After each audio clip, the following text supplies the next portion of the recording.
Ils ont changé le visage de Paris et ont fait rêver le monde entier. Les Jeux de Paris 2024 ont pris place au cœur de la capitale, jusque dans la Seine, nouveau spot de baignade parisien. J'en ai rêvé de nager dans la Seine. Des Jeux urbains avec une promesse, profiter aux habitants du Grand Paris et transformer la Seine-Saint-Denis, département le plus pauvre de France métropolitaine. Il y a une vraie fierté, mais par contre aujourd'hui, au prix d'eux, se sentir poussé en dehors de son territoire. Un an plus tard, que reste-t-il de Paris 2024? Que sont devenues les infrastructures? La flamme brûle-t-elle toujours?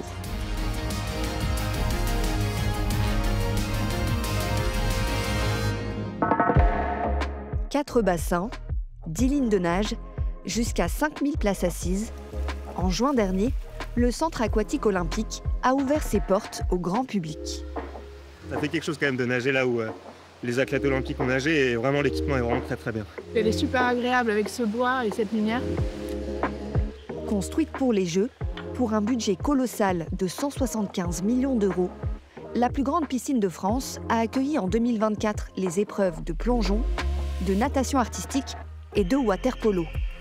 Aujourd'hui, nageurs amateurs et athlètes se côtoient dans ce complexe sportif où l'équipe de France de plongeon a pris ses quartiers. On est rempli d'émotions de revenir après les Jeux et elle est juste splendide cette piscine.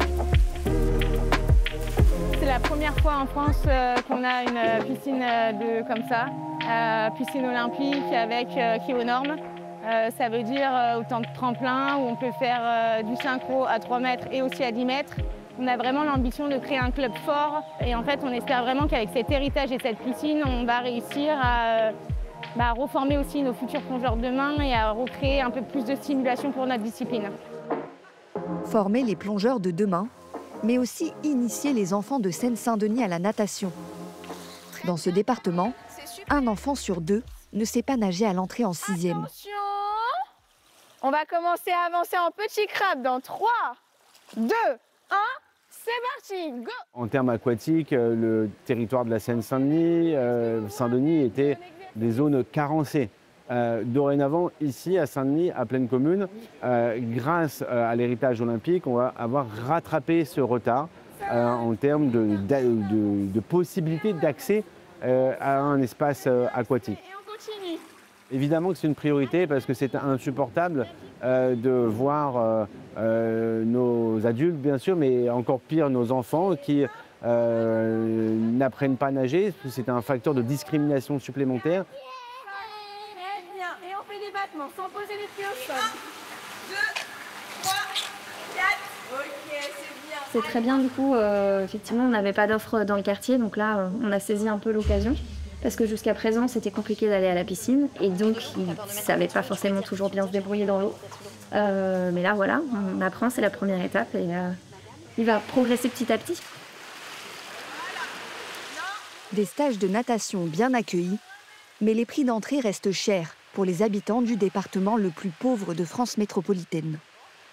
Le prix va dissuader quelques familles en fait, parce qu'on a des prix résidents, mais c'est quand même pas donné. J'y suis allée 2 fois la semaine dernière avec les filles, ça fait une vingtaine d'euros. Bon, c'est quand même pas donné pour un après-midi à la piscine.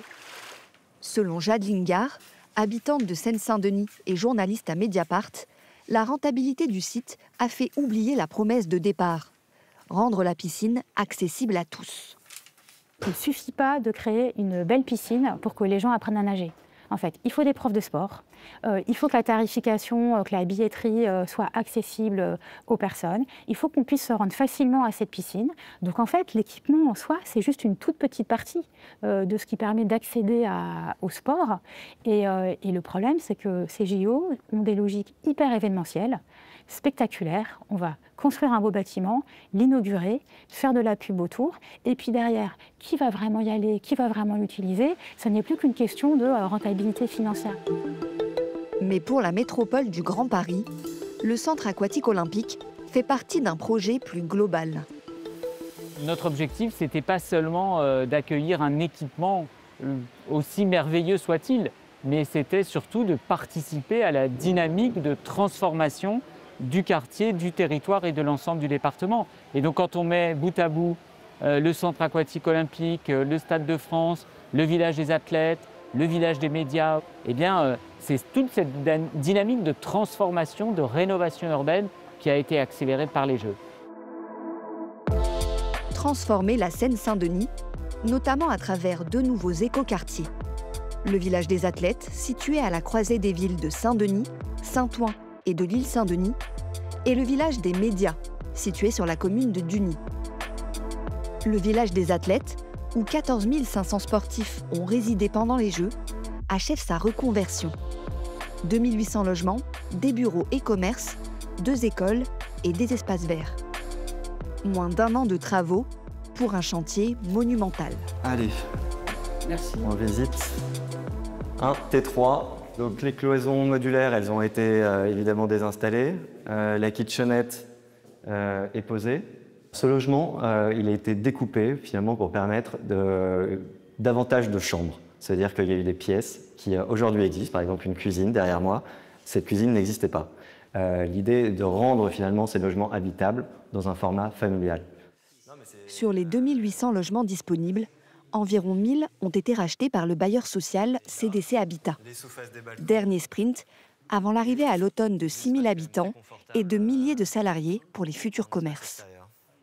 Alors le quartier, il a été pensé vraiment pour être un quartier de vie. Donc notre objectif, c'est effectivement de combiner l'arrivée des habitants avec l'arrivée des commerces et offrir une palette de services aux habitants de ce quartier. Et donc on sait que dans ce quartier-là, il y aura une moyenne surface alimentaire de 500 m², une boulangerie, une librairie, une pharmacie, voire 2 même sur le village olympique. Du studio au T5, seulement 315 logements sociaux seront disponibles dans le village.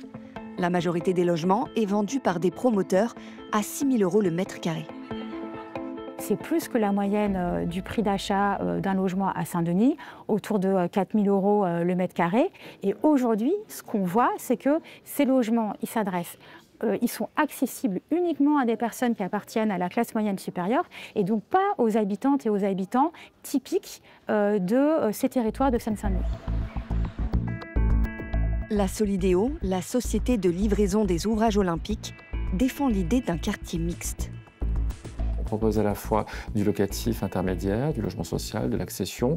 Il y a beaucoup de modalités différentes pour habiter ce village et on pense que ça peut du coup répondre aux besoins variés des habitants. Il y a des résidences étudiantes, il y a des résidences gérées. Donc pour nous, la ville sera réussie si elle est mixte et je pense qu'on y est arrivé. Un peu plus loin, à Duny, le village qui logeait les journalistes et techniciens du monde entier a commencé à accueillir ses nouveaux habitants. Arrivé au mois de mars, Benoît fait partie des tout premiers acquéreurs. Bienvenue chez moi. C'est un studio, donc c'est à la fois un espace où j'ai la cuisine, où j'ai le bureau, où j'ai le coin dodo et puis le coin réception. Pour un premier achat, c'est vraiment le top, surtout qu'il y a quand même les commodités qui ne sont pas très loin et puis il va y en avoir d'autres bientôt. En plus de ça, ce qui est génial, c'est qu'il va y avoir le métro qui va arriver, la ligne 17. Benoît a acheté ce studio de 38 m² à 198 000 €, bien plus cher que le prix moyen proposé à Duny, où le mètre carré s'élève en moyenne à 2 500 €.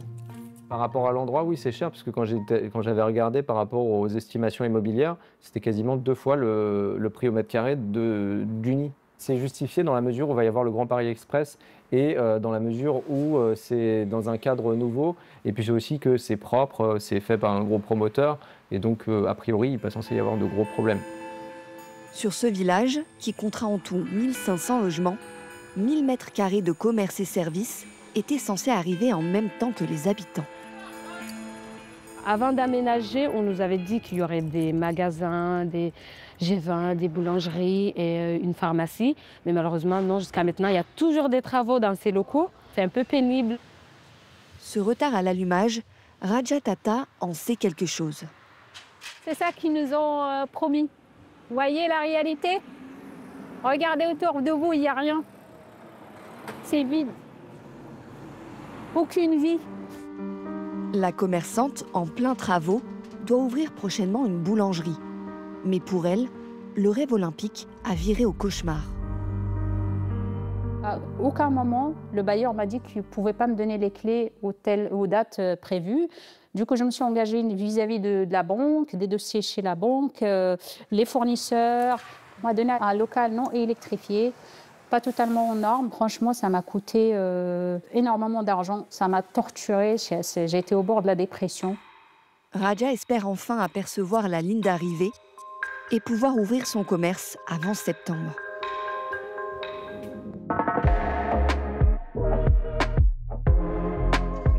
Autre promesse des Jeux, rendre possible la baignade dans la Seine. Après 100 ans d'interdiction, 3 sites de baignade ont ouvert à Paris au mois de juillet. Oh, elle est hyper chaude. Elle est hyper chaude. Elle est hyper chaude. J'en ai rêvé de nager dans la Seine. Donc, je suis contente parce que vu l'âge que j'avais, il fallait mieux que ça arrive maintenant. C'est super agréable de se baigner dans la Seine. Il y a beaucoup de place. C'est vraiment super. On a été très bien reçus par les maîtres nageurs. Et donc, c'est vraiment historique. Rendre la Seine baignable, un défi quotidien. Car en période de pluie, les eaux usées continuent à y être déversées. Un système de traitement des eaux a été mis en place et la mairie de Paris promet d'assurer la sécurité des baigneurs. On a des prélèvements qui sont faits au quotidien sur les 3 sites de baignade par Haute-Paris. En complément, on a une autre technologie qui s'appelle le Coliminder. Et donc, c'est des prélèvements qui vont être faits tous les 2 heures, donc en continu. Et ça, en 15 minutes, ça nous permet de dire est-ce que la qualité de l'eau est bonne et de permettre de fermer la baignade avant une éventuelle contamination. Beaucoup de communication politique a été faite pour dire c'est le cadeau aux Parisiens et aux Parisiennes, la Seine sera baignable. La réalité, c'est qu'aujourd'hui, ce n'est pas vrai. La Seine, elle est baignable de temps en temps, quand il ne pleut pas. Et pourtant, c'est ce qui a été mis en valeur comme cadeau et héritage. Les Jeux de Paris 2024, un héritage aux multiples visages. Mais surtout, une facture salée. Au total, 6 milliards d'euros ont été dépensés selon la Cour des comptes, bien loin du 1,5 milliard annoncé au départ par les organisateurs.